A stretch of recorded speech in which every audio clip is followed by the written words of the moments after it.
Sabroom Shastri colony ৮ নং জাতীয় সড়কের উপর বাইক ও বালি গাড়ির মুখোমুখি সংঘর্ষে আহত ২। সাবরুম মহকুমা হাসপাতাল থেকে একজনের অবস্থা আশঙ্কাজনক হওয়ায় শান্তিরবাজার জেলা হাসপাতালে রেফার করেন কর্তব্যরত চিকিৎসক। ঘটনা ২৮ সেপ্টেম্বর সকাল ৮:৩০ ঘটিকায়। ঘটনাস্থলে সাবরুম থানার পুলিশ। আজ সকালে রূপাইছড়ি এলাকার বাসিন্দা দুজন নির্মাণ শ্রমিক TR08B 5121 নম্বরের একটি বাইকে করে সাবরুমে কাজে আসছিলেন।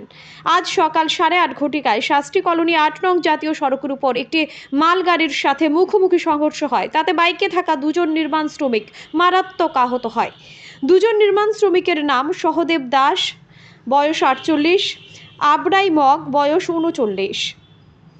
প্রত্যক্ষদর্শীরা সাথে সাথে সাবরুম অগ্নি নির্বাপক দপ্তরের কর্মীদের খবর দেন। সাবরুম অগ্নি নির্বাপক দপ্তরের কর্মীরা ঘটনাস্থলে গিয়ে আহত ২ শ্রমিককে সাবরুম মহকুমা হাসপাতালে নিয়ে আসেন। সাবরুম মহকুমা হাসপাতালের কর্তব্যরত চিকিৎসক সহদেব দাসের অবস্থা আশঙ্কাজনক হওয়ায় শান্তিরবাজার জেলা হাসপাতালে রেফার করেন এবং আবরাই মগের চিকিৎসা চলছে সাবরুম মহকুমা হাসপাতালে। ঘটনাস্থলে এবং সাবরুম মহকুমা হাসপাতালে সাবরুম থানার পুলিশ গিয়ে দুর্ঘটনার তদন্ত শুরু করেন। Bureau report, digital Tripura.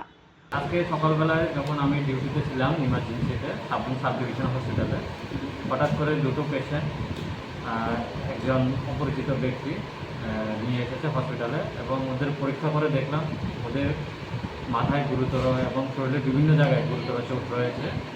তো একজনের অবস্থা স্থিতিশীল আর আরেকজনের অবস্থা একটু খারাপ ছিল বলে আমি ওকে বেটার ট্রিটমেন্টের জন্য ডিস্ট্রিক্ট হসপিটালে রেফার করেছি শান্তিবাজার শান্তিবাজার জেলা। রেফার। Thank you sir.